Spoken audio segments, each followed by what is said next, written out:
सच्ची खुशी मनाने वाले तभी होंगे। रामनवमी पर क्या करना? रामनवमी पर यह करना है कि श्री रामचंद्र जी को खुश करना है, उनके जरिए से परम आत्मा को खुश करना है। तो श्री रामचंद्र जी की पैदाइश के दिन सुबह सवेरे उठिए, जल्दी नहाइए, नए कपड़े पहनिए। ईद में भी नहाइए, नए कपड़े पहनिए, अच्छा कपड़ा पहनिए और मिठाई कुछ मीठा खाइए। रामनवमी पर भी सुबह सवेरे उठिए और अच्छे कपड़े पहने, नहाएं धोएं आप उस दिन। और एक प्लेट लें, उस प्लेट में तुलसी के पत्ते, तुलसी जानते, तुलसी और चंदन की लकड़ी और कुछ उसमें प्रसाद मीठा कुछ रखें। और उस प्लेट को, पूजा की प्लेट को लेकर सबसे पहले सूर्य नमस्कार करें, सबसे पहले सूर्य देवता की पूजा करें सबसे पहले। लेकिन अगर कोई सूर्य देवता की पूजा नहीं करता तो उसको उस प्लेट को लेकर अपने परिवार के सदस्य के साथ बैठकर शाम के टाइम में भजन कीर्तन करना चाहिए। तुलसीदास की रामचरितमानस पढ़ना चाहिए। भजन कीर्तन रामनवमी में कौन सी इबादत करना है? जैसे ईद में हम लोग जो इबादत करते हैं कि भाई शीर खुरमा खाते हैं, नमाज पढ़ने जाते हैं, एक रास्ते से जाते हैं दूसरे रास्ते से आते हैं और उस दिन एक दूसरे से मिलते हैं, उस दिन सदक़तुल फित्र अदा करते हैं, उस दिन कोई दूसरे नफली इबादत नहीं करते हैं। दुगाना पढ़ने तक हम यही सब काम करते रहते हैं, उस दिन ये अमल करना। ऐसे ही रामनवमी में कहा गया उपवास रखें, मतलब व्रत रखें, मतलब रोजा रखें, पूरे दिन भूखा रहें, खाएं नहीं। और ये नालायक नाहंजार लोग जिन्होंने मदरसों को जलाया, उपवास तो दूर की बात, 5-5 थैलियां शराब की गटक करके आए थे। ये राक्षस, ये रामनवमी श्री रामचंद्र जी के भक्त नहीं थे बल्कि उनके भक्षक थे वो।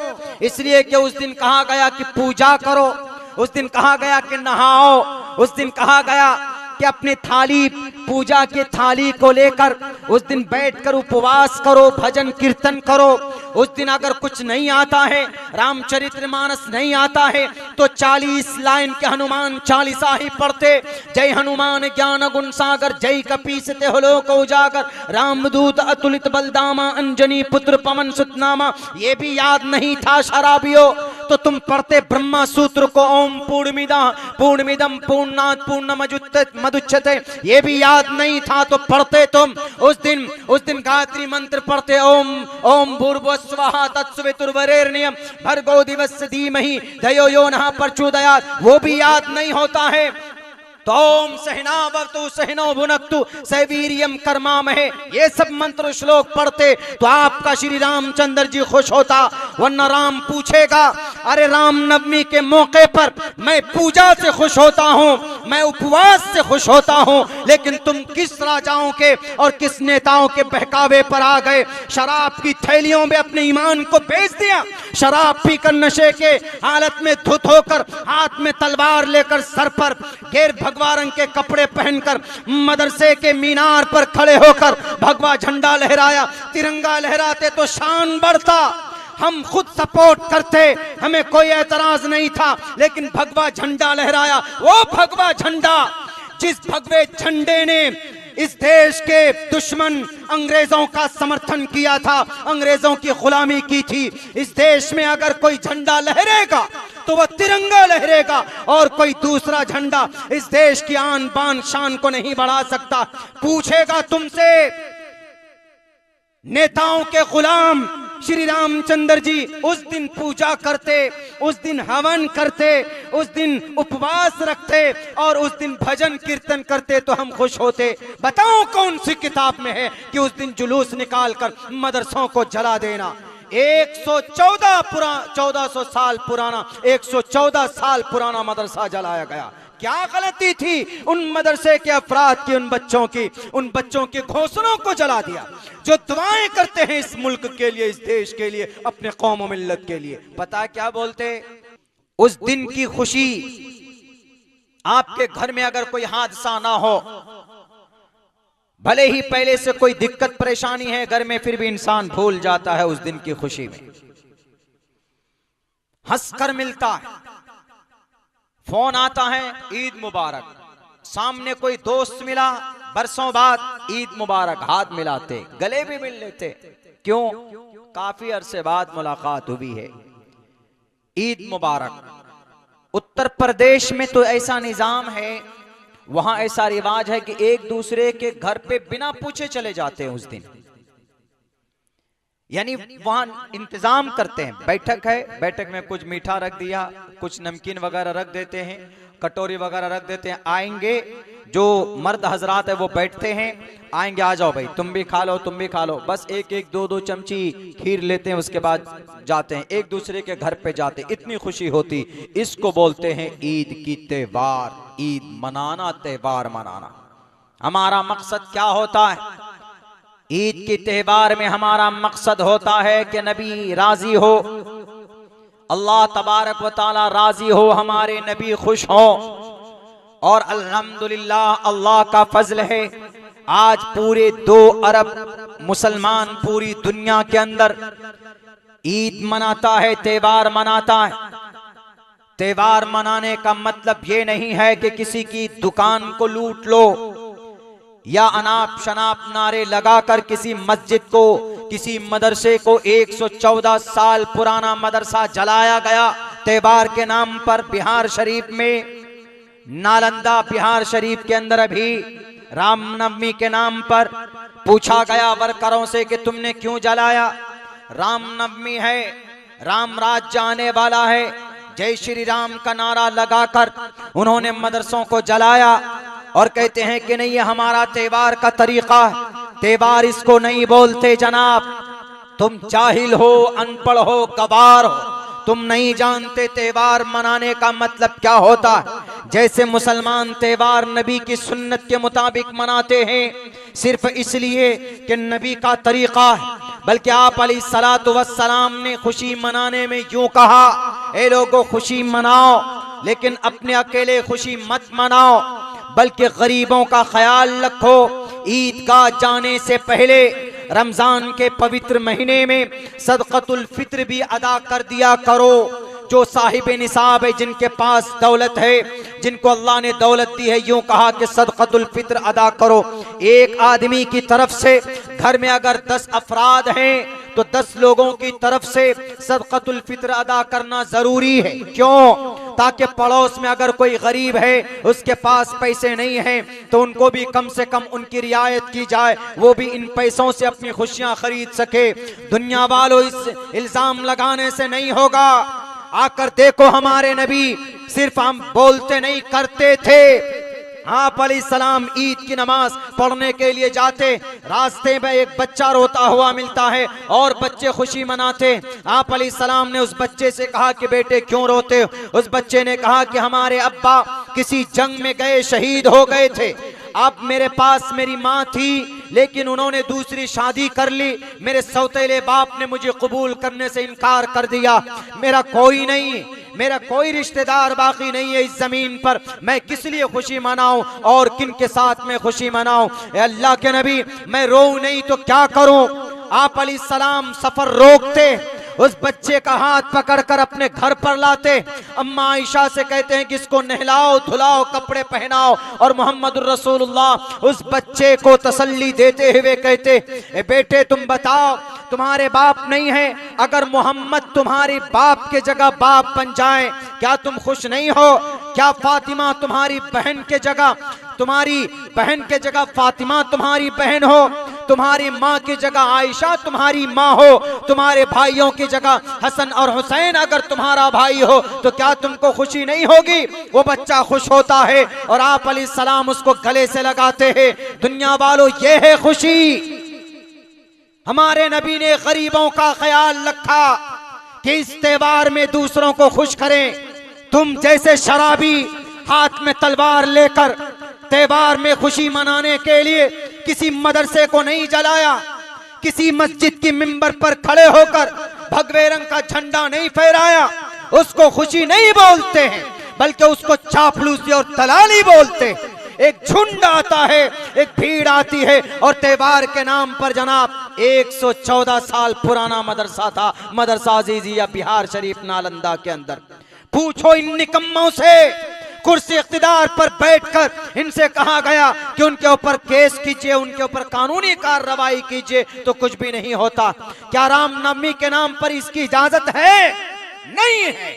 जैसे ईद के मौके पर किसी मुसलमान के लिए यह इजाजत नहीं है कि वो किसी को तकलीफ पहुंचाए, वो किसी की दुकान को लूटे, किसी की दुकान को डैमेज करे, किसी की प्रॉपर्टी को नाजायज तरीके से कब्जा करे। इस्लाम कहता मोहम्मदुर रसूलुल्लाह, क्या हमारे उलमा कहेंगे कि लोगों ईद के दिन ये जायज नहीं, ईद के दिन खुशियां मनाओ, इसको त्योहार बोलते हैं।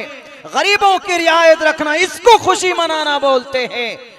शराब की थैली, शराब के नशे में धुत होकर मदरसों या पाठशाला की ईंट को उखाड़ना, उसको त्योहार नहीं बोलते।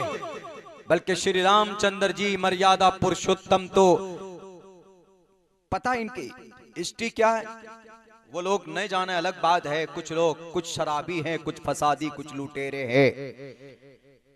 हिंदू भाइयों में एक अकीदा है, यदा यदा ही धर्मस्य ग्लानिर्भवति भारताभ्युत्थानम धर्मस्य तदात्मानम युगे युगे। मैंने आखिर का 2 लफ्ज लाया। हर युग में, हर जमाने में एक गाइडर आता है, जमीन की बुराई को मिटाने आता है। According to the Hindu constitution, Hindu concept, हमारे हिंदू भाइयों के कॉन्सेप्ट के मुताबिक से उनका मानना है कि जब त्रेता युग में, सतयुग, त्रेतायुग, द्वापर युग, कलयुग, सतयुग तकरीबन 16 लाख साल का, त्रेतायुग 12 लाख साल का, द्वापर युग 8 लाख साल का, कलयुग 4000 साल का,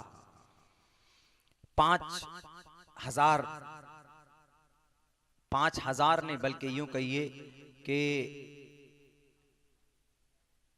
अल्लाह के नबी अलैहिस्सलातु वस्सलाम, हजरत नूह अलैहिस्सलाम के जमाने से ये कलयुग चल रहा।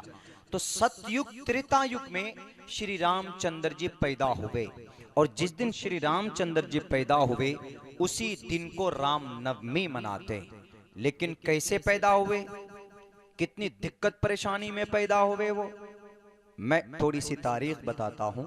जैसे हम लोग खुशी मनाते हैं ना मोहम्मद रसूलुल्लाह की यौम पैदाइश पे, कहीं कहीं पर तो बहुत से लोग 12 रबीउल अव्वल की खुशी मनाते हैं, कहीं पर यानी उस दिन खुशी होती कि आप अलैहिस्सलाम इस दिन आए। यकीनन खुशी होनी भी चाहिए अंदर से, और खुशी का इजहार अल्लाह के नबी की सुन्नत पर अमल करके होना चाहिए। खुशी इस बात से होनी चाहिए कि अल्लाह के नबी आज पैदा हुए इस जमीन पर और आपने बुराइयों का खात्मा किया।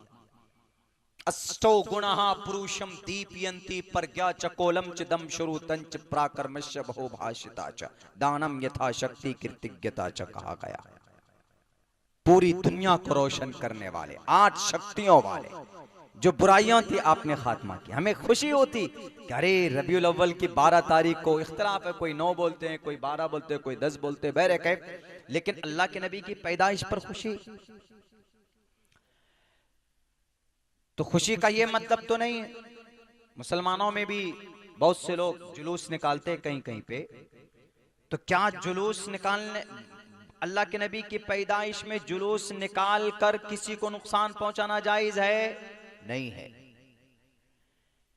किसी को भी नुकसान पहुंचाना जायज नहीं है। अल्लाह के नबी अलैहिस्सलाम तो फरमाते अल मुस्लिम मन सलिमल मुस्लिमून मिन लिसानिही व यदी, सच्चा मुसलमान वही है जिसकी जुबान से, जिसके हाथ और पैर से, जिसके अमल से दूसरा मुसलमान महफूज हो, उसको तकलीफ नहीं होनी चाहिए, वो सच्चा मुसलमान। साफ हदीस है। तो श्री रामचंद्र जी अब से तकरीबन 35 लाख साल पहले सतयुग में सिर्फ सच्चाई थी, त्रेता युग में 25% बुराई शुरू हो गई थी, 75% अच्छाई थी। तो उस बुराई के खात्मे के लिए इस जमीन पर अवतार लिया विष्णु ने राम की शक्ल में। लेकिन रामचंद्र जी कैसे पैदा हुए, किन कठिनाइयों से गुजरे उनके अब्बा? रामचंद्र जी के अब्बा राजा दशरथ है।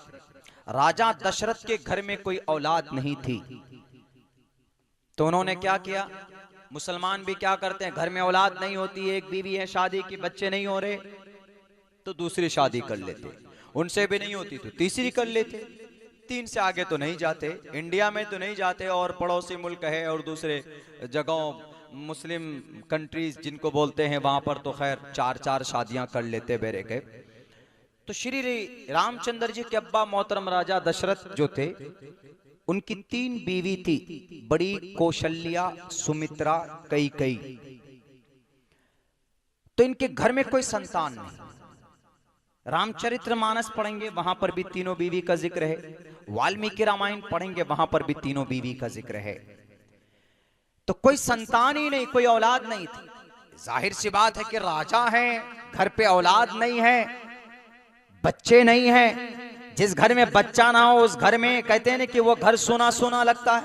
बच्चा रहता है, शोर करता है, इधर से उधर कूदता फांदता है, घर की खुशहाली नजर आती, चहल पहल होता है चारों तरफ। तो उन्होंने एक ऋषि मुनि को बुला करके कहा कि ऋषि मुनि जरा बताइए, हमारे घर में कोई संतान नहीं है, कोई औलाद नहीं है, इस साम्राज्य को कौन संभालेगा। उन्होंने कहा कि भाई शादी, उनके कहने पर भी 3 शादी की। राजा दशरथ रामचंद्र जी के अब्बा, रामचंद्र जी के अब्बा राजा दशरथ की 3 बीवी, यानी रामचंद्र जी की 3 अम्मी। अब अगर मुसलमान 4 शादी करता है तो एतराज तो नहीं होना चाहिए। क्यों? क्योंकि राजा दशरथ ने भी 3 शादी की।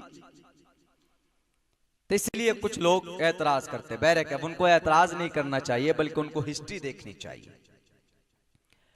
तो श्री रामचंद्र जी के अब्बा एक यज्ञ कराते हैं। यज्ञ मतलब एक पूजा कराते हैं, बैठते हैं, सब कुछ हवन वगैरह, क्लेश वगैरह तैयार करते हैं, पूजा करते हैं। पूजा करते समय एक आग जलाई जाती है, वहीं से उसी आग से एक देव निकलते हैं। हाथ में एक प्लेट है, उस हाथ में खीर है, कुछ है, उस हाथ में प्रसाद है, उस प्लेट में उस प्रसाद को लाकर ऋषि मुनि के देव कहते हैं तुम्हारी पत्नियां कहाँ हैं? कहा ये कौशल्या, सुमित्रा, कैकेयी। का खिलाओ। वो प्रसाद उनको खिलाया जाता है। तो उन प्रसाद खिलाने की वजह से उनकी तीनों बीवी गर्भवती हो जाती, तीनों बीवी हमल से हो जाती। उनमें बड़ी बीवी कौशल्या, उनके पेट में रामचंद्र जी पल रहे होते। तो श्री रामचंद्र जी जिस दिन क्या, चैत महीने की 9 तारीख को शुक्ल पिक्षत माधव मास जाते ददुर्शतो पुत्रम पितरो हस्तमांसु। माधव मास, चैत का महीना, यानी मार्च और अप्रैल में आता है। चैत हिंदी महीना है, हमारी माए बहनों को बहुत याद है। चैत, बैसाख, जेठ, आषाढ़, सावन, भादों, आसिन, कार्तिक, अगन, पुष, माघ, फागुन, ऐसे ही है। कुछ लफ्ज में थोड़ी बहुत तब्दीली हो सकती है, बहुत पहले याद किया था हम लोगों ने, वरना हम लोग तो जनवरी, फरवरी, मार्च, अप्रैल, मई, जून, जुलाई, अगस्त, सितंबर, अक्टूबर, नवंबर, दिसंबर, इनमें भी कई सारे नाम तो हमने पहले शुरू में एक्सप्लेन किया है कि जनवरी, फरवरी किन परमात्माओं, किन देवताओं के नाम पे है, किन भूतों के नाम पे है। फिर हम लोग ये रमज़ान, शव्वाल, ज़ीक़ायदा, ज़िलहिज्जा, मुहर्रम, सफ़र, रबीउल अव्वल, रबीउल सानी, जुमादल अव्वल, जुमादल सानी, रजब, शाबान, रमज़ान, ये हम लोग ये अरबिक नाम है महीनों के। तो चैत के महीने में 9 तारीख को माधव मास, शुक्ल पिक्षस के माधव मास में चैत की 9वीं तारीख में रामचंद्र जी उत्पन्न हुए, जमीन पर पैदा हुए। तो उस दिन खुशी मनाते हैं राम नवमी। राम यानी प्रकाश वाले राम आए उस जमीन पर, उनके नाम पर खुशी मनाई जाती। जैसे हम लोग 12 रबीउल अव्वल में खुशी मनाते, मुसलमान खुश होता है, वैसे ही वो लोग रामनवमी पे खुश होते। तो 12 रबीउल अव्वल पर हम लोग क्या करते, हमारे उलमा शरीयत में यह है कि उस दिन आप उस दिन अगर यकीनन आपको नबी की पैदाइश से खुशी है तो आप वो काम करें जो मोहम्मदुर रसूलुल्लाह ने आपको बताया। मोहम्मदुर रसूलुल्लाह की जो सुन्नत है उस पर आप अमल करेंगे तो यकीनन आप सच्चे आशिक़ रसूल हैं। बोलते मौलाना इसलिए हम मदरसा जलाए, यहाँ कुरान पढ़ाया जाता है। तो क्या बात, उन्होंने कहा कि आपके कुरान में वो जो 24 आयत है ना, उन 24 आयत में एक आयत ये भी है, फकुलू मिम्मा गनिमतुम हलालन तय्यबा। मतलब क्या है इसका? फकुलू मिम्मा गनिमतुम, कुलू फ़ैल अम्र है, अम्र का मतलब खाओ, अरबी में अकल यअकुलु के माने खाने के आते हैं। फकुलू तुम सब खाओ, मिम्मा गनिमतुम गनीमत के माल। गनीमतुम, गनीमत का माल कौन सा होता है? पहले जमाने में ऐसा होता था, तो पता वो इस आयत का क्या तर्जमा करते? वो कहते हैं कि देखिए आपके मदरसे में कुरान पढ़ाया जाता और कुरान में ये आयत है 24 आयत, जिस पर एतराज मैं उस पर रिसर्च कर रहा हूं अभी, इंशाअल्लाह अगले सीजन से उसकी एक्सप्लेनेशन वैद की रोशनी में मुकम्मल तौर पर करूंगा। एक एक आयत की अभी 6 तक ही पहुंचा हूं मैं, अभी और बाकी है।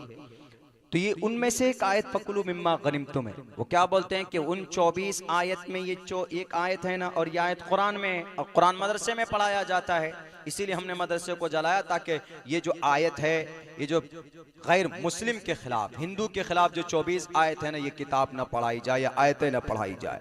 हमने कहा कि भाई ठीक है, देखते क्या एतराज।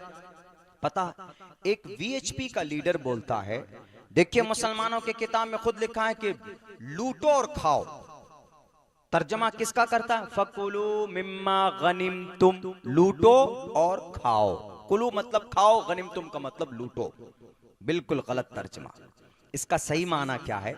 इसका सही माना यह है कि अल्लाह के नबी के ज़माने में ही नहीं बल्कि बादशाहों का ये निज़ाम आज भी है, मुल्कों का ये निज़ाम आज भी है। मिसाल के तौर पर पहले ज़माने में बादशाह जो लड़ते थे ना, लड़ाई करते थे, तो एक बादशाह दूसरे पर अगर गालिब आ गया तो उसकी जो प्रॉपर्टी थी, जो दौलत होती थी, उसके जो आलात होते थे जंग के, तलवार है, घोड़े हैं और ऊंट है, तीर तफंग है, नेज़ा है, भाला है, तो जो हार गई जो कौम सामने वाला, तो उसका टोटल माल, उसके टोटल वेपन्स, उसके टोटल सामान जीतने वाले बादशाह के होते थे।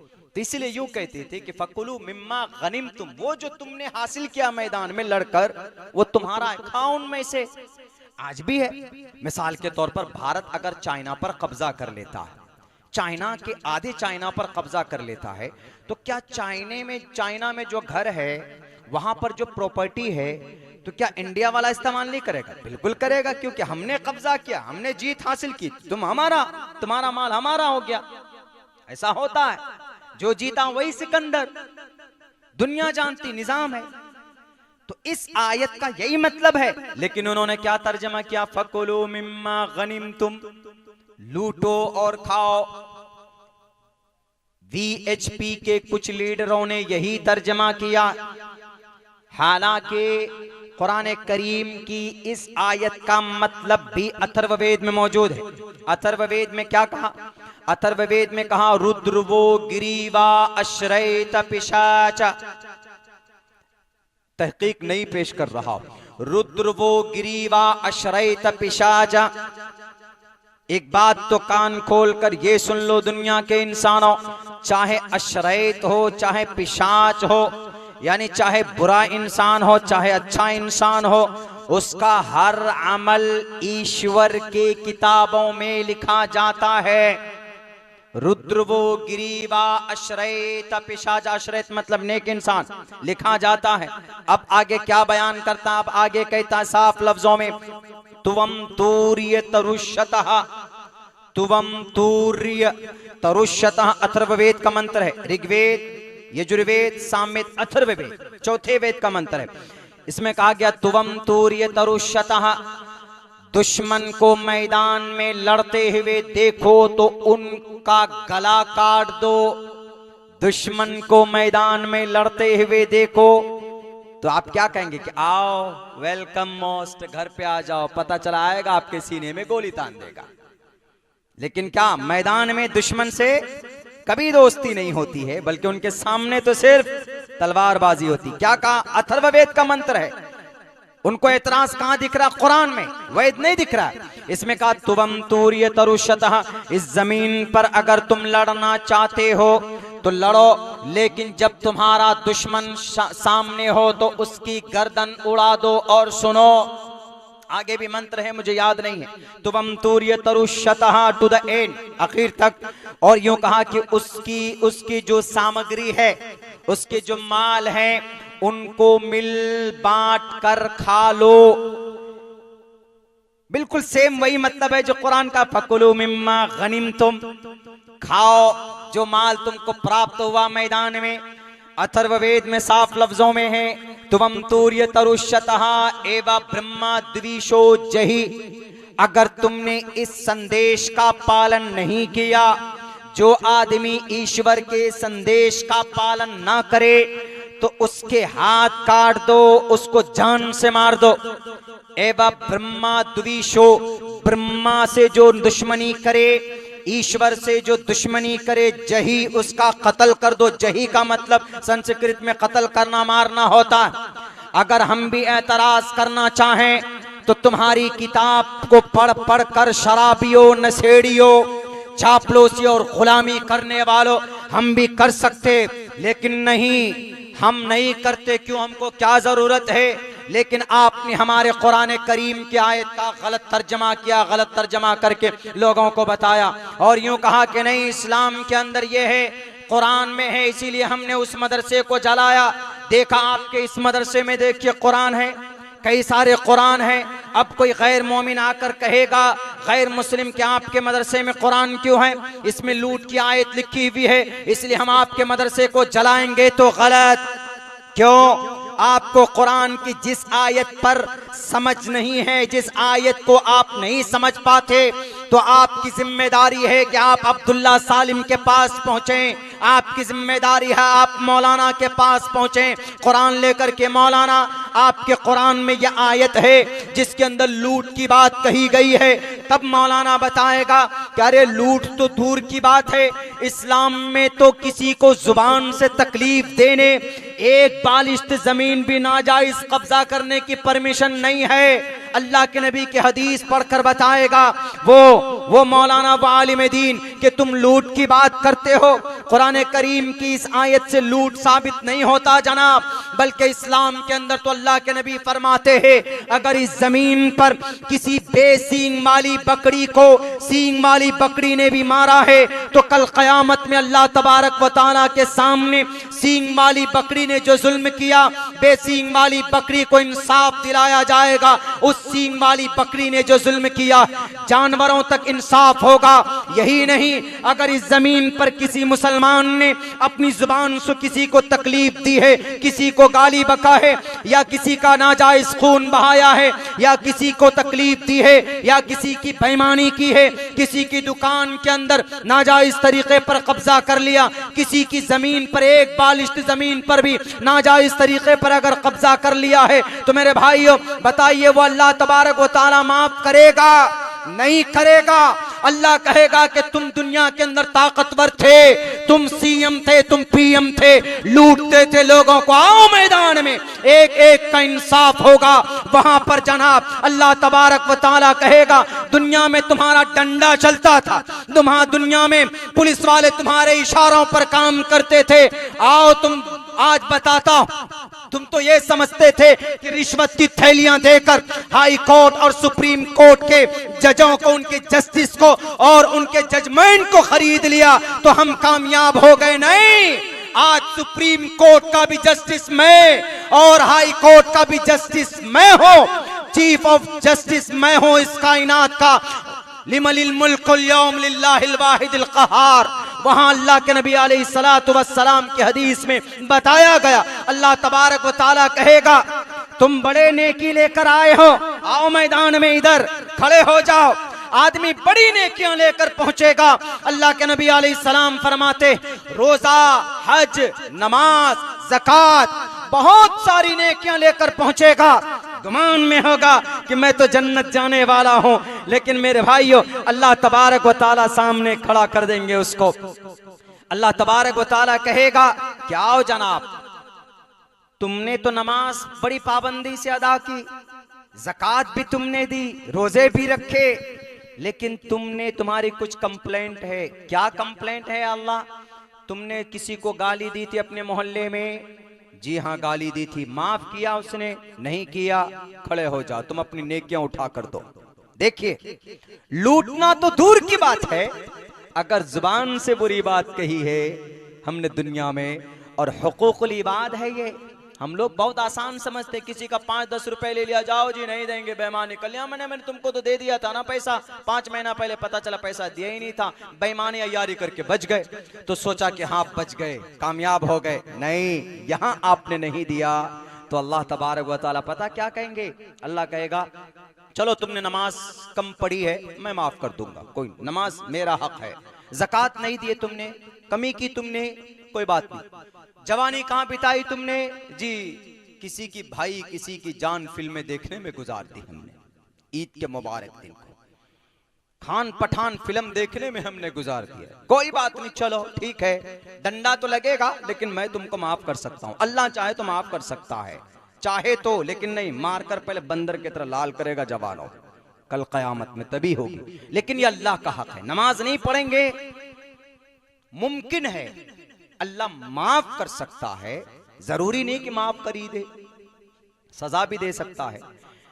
लेकिन अगर हुकूकुल इबाद में गड़बड़ी की है, किसी से पैसे ले लिए, किसी से रुपए ले लिए, किसी को दिया नहीं, किसी की जमीन नाजायज तरीके पर वो रजिस्ट्रार ऑफिस में जाकर उल्टा पुल्टा करके कब्जा कर ले, नहीं जी ये तो जमीन हमारी हो गई, हालांकि हकीकी एतबार से उसकी नहीं है, तो अल्लाह तबारक व तआला कहेगा कि कुछ लोग आए तुम्हारी कंप्लेन लेकर, देखो ये फला फला फला है, कहा, तो बाद में कहेगा कि अल्लाह ठीक है, अल्लाह माफ कर दीजिए। अल्लाह क्या कहेगा, मैं माफ नहीं कर सकता, क्यों, उनका हक है, अगर वो माफ करेगा तो ठीक है, नहीं तो मैं क्यों माफ करूंगा, मेरा जो हक था मैंने माफ कर दिया।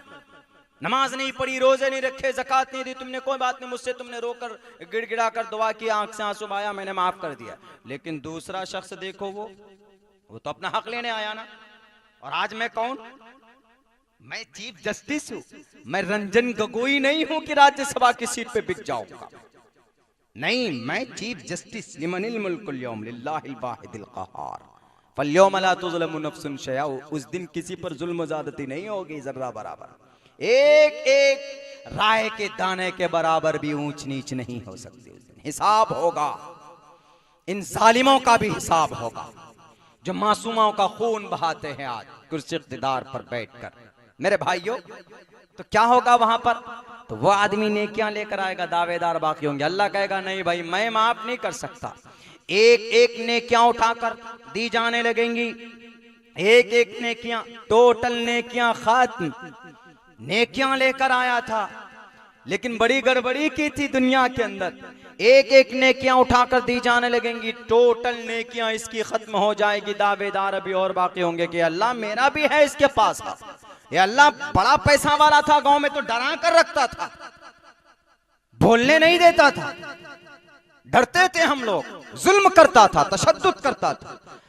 तो मेरे भाइयों, नेकी होगी नहीं तो उसके गुनाह और लोगों के जो गुनाह हैं, दावेदार लोग होंगे, इनके पास तो नेकी खत, अब उनके गुनाह पलटकर इसके ऊपर डाल दिया जाएगा, इसकी नेकियां खत्म, गुनाह के बोझ में दबेगा, अल्लाह तबारक व तआला कहेगा कि ये गुनहगार है, नेकियां तो खत्म हो गई, और जन्नत किसके बदौलत मिलती है, नेकी की वजह से जन्नत मिलती है, तो अल्लाह तबारक व तआला कहेगा कि इसको घसीट कर जहन्नम में डाल दो। लूट की बात करने वाले, कुरान करीम में लूट तो दूर की बात है, अरे जुबान से किसी को तकलीफ देने की परमिशन नहीं है इस्लाम में, लूट तो दूर की बात है, तुम्हारे इन अनपढ़ गवार लीडरों ने, नेताओं ने तुम्हारे जहन में भूसा भरा है। आज इस मंच से मेरी तकरीर रिकॉर्ड हो रही, आप तो कम सुन रहे हैं, कल ये सोशल मीडिया में डालेंगे, मीडिया वाले, ये यूट्यूब चैनल वाले भाई साहब, तो लोग सुनेंगे। मैं उन लोगों से कहना चाहता हूं, अपनी जिहालत की वजह से और अपनी नाखानदगी की वजह से आपको अगर लगता है कि फकुलू मिम्मा गनिमतुम ये लूट के ऊपर है, तो आओ व्याख्या करो, तुम्हारी सोच गलत, तुम्हारी जानकारी गलत है, वरना कुरान करीम के अंदर लूट कहीं पर भी नहीं है। 24 आयतों पर तुमको एतराज है, इंशाअल्लाह आने वाले 2-3 महीनों के अंदर ये बच्चा 24 आयत को तुम्हारे शास्त्रों की रोशनी में इन तुम्हारी गलतफहमियों को दूर करूंगा। तुम एतराज करते हो, हम तुम्हारी बातें नहीं मानेंगे, तुम्हारे एतराजात होंगे, गलत हो सकते हैं। जब तक हम तुम्हारे शास्त्रों को पढ़कर नहीं बताएंगे, अगर पढ़कर बताया तो सर हम करके झुकाकर सच्चाई कबूल करने के लिए मैदान में आना। और सुनो, उनमें से बाज लोग बोलते नहीं मौलाना मदरसा है, और मदरसे ने इस देश को क्या दिया है, मदरसे ने इस देश को क्या तरक्की दी है। याद करिए मेरे भाइयों, इस देश के अंदर जब जंग आजादी की लड़ाई लड़ी जा रही थी तो आपके बंगाल से जंग आजादी शुरू हुई, लेकिन उसके बाद 1799 में श्रीरंगापट्टनम मैसूर के अंदर वो जंग आजादी की चिंगारी टीपू सुल्तान को शहीद करके खत्म कर दिया गया।